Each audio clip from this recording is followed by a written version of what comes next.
ईद की खुशियाँ अपने प्यारों के साथ मनाने के लिए गहमा गहमी जारी है और इस हवाले से मज़ीद बताएंगे हमारे नुमाइंदे। जी अपडेट कीजिएगा, हमें क्या अपडेट्स हैं?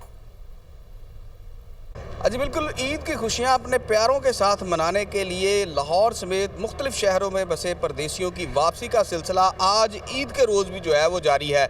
और बहुत से ऐसे लोग भी हैं जो ईद की नमाज जो है वो यहाँ अदा करने के बाद अपने अजीज़ों कारब से मिलने के लिए जो है वो आज जा रहे हैं, क्योंकि आज रेलवे इंतज़ामिया की जानिब से ट्रेनों की टिकटों में 20% रियायत का ऐलान किया गया था। हमारे साथ कुछ मुसाफिर मौजूद हैं, इनसे जानते हैं क्या कहना है इनका। शुक्रिया पाकिस्तान रेलवे का जिसने किरायों में नुमाया कमी की।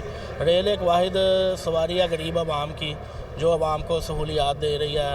इंतज़ामात हर तरह से अच्छे थे, आरामदेह सफ़र है। बसों की निस्बत जो बसों पे लोग जाते हैं तो ज़िलो ख्वार हो जाते हैं, रेल ज़रा आरामदेह सफ़र है, तो काफ़ी हद तक इस दफ़ा हम मुतमिन हैं रेल के सफ़र से। बिल्कुल, आपने मुसाफिरों की गुफ्तगू सुनी।